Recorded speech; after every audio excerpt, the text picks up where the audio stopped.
You probably all know how big threat the smugglers are towards the migrants, but also towards the European Union. They are a threat to people's lives. They are a threat to people's dignity. We have a lot of stories of people losing their lives, but also being raped, being abused, being victims of violence by the smugglers. And I can say that we can see an increasing level of violence from the smugglers towards the migrants, but also towards border guards and police.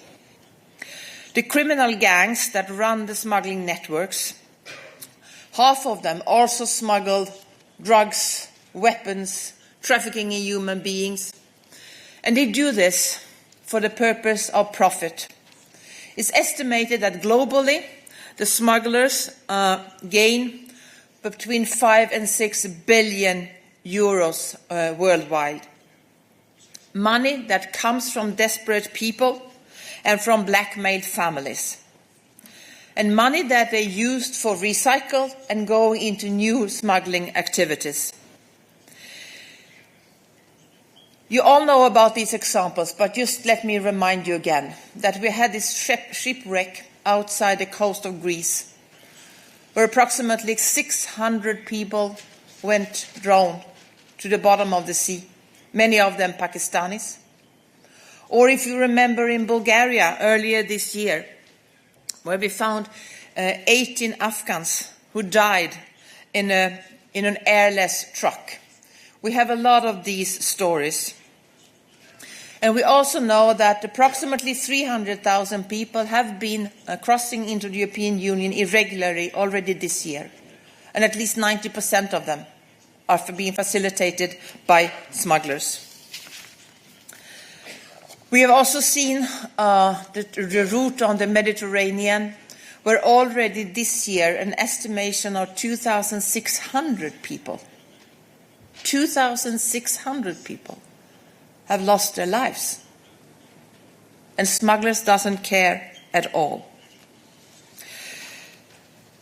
We are detecting and we are prosecuting smugglers. 15,000 smugglers was detected only last year. But we need a little bit of a paradigm shift here. Not only going after the street level of perpetrators, but also going after the high-level targets and going after the criminal networks themselves. And that's why we need stronger tools. And that's why we're also having this conference today, which is right now in the lunch break of the conference. The Conference on Global Alliance Against Smuggling, opened by President von der Leyen this morning. And we invited for this conference only 2 months ago, after Ursula von der Leyen's State of the Union speech. And I must say I'm impressed of the response. With such a short notice, we have 57 countries present, most of them at very high-level, ministerial level.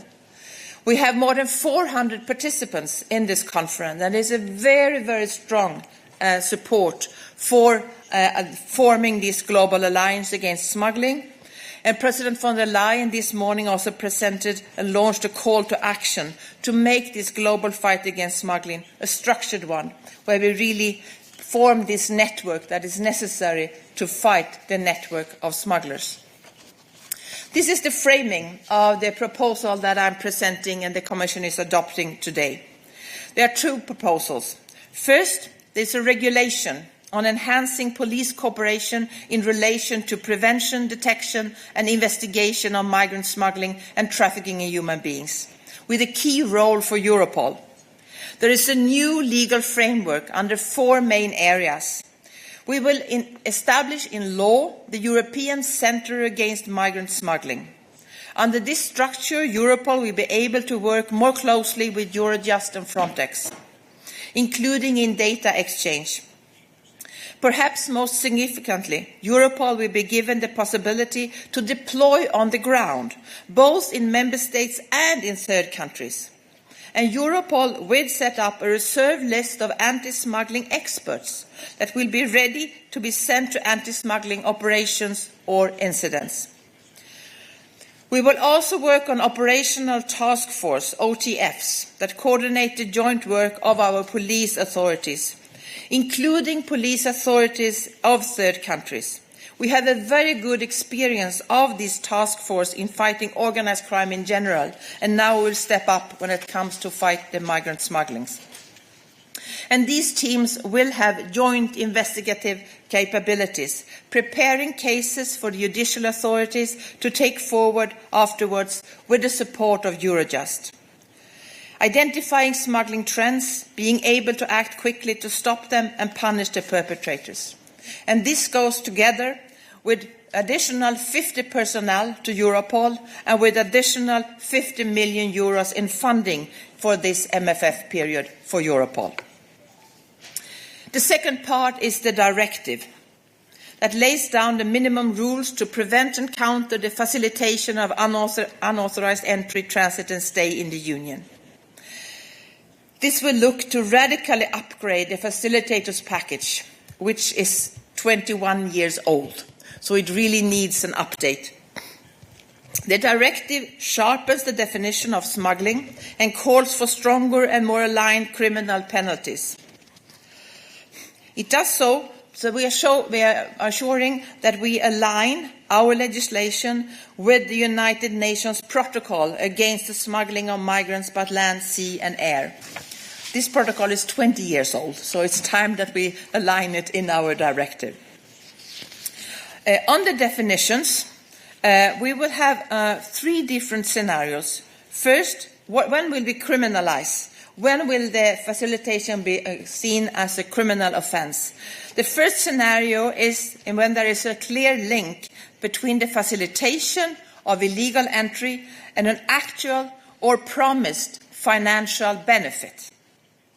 The second scenario is when there is a high likelihood of causing serious harm to a person, or even worse, if a person actually loses their lives. And the third scenario is when there is a public instigation of third country national, for instance through the internet, to enter, transit, cross or stay irregularly in the European Union. This is, for example, what we probably see right now from Russia against the border of Finland. For the aggravated offences, we have also this clear in the directive. For example, when the smuggling is part of an organised criminal activities, it's an aggravating circumstance. Or if there are serious violence, this is also an aggravating circumstances. And the most serious aggravating circumstances is when it causes injury or death to the migrants, or to border guards, for example. Also, in the context of facilitation or instigation of smuggling, there will be the possibilities of sanctions for legal persons or entities. An important part is that the jurisdiction of the member states is expanded, including for attempts to facilitate unauthorized entry into the EU that fail and lead to people lose their lives. For instance, when boats sink in international water. We will punish such attempts in the same way, with the maximum penalty of 15 years of imprisonment.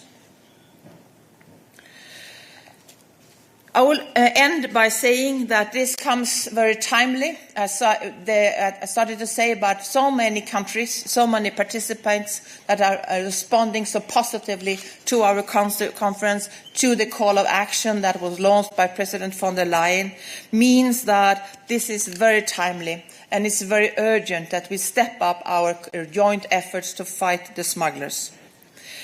After this conference, we will establish a framework in Commission with technical expert groups with Member States and partner countries, and follow up a political meeting, first of which we hope to be in Copenhagen already next year. And these actions, legislative and operational, allow us to keep our focus where it should be, punishing the smugglers, never punishing the migrants. Thank you. Thank you very much, Commissioner. We will now open the floor for questions. Please do present yourself.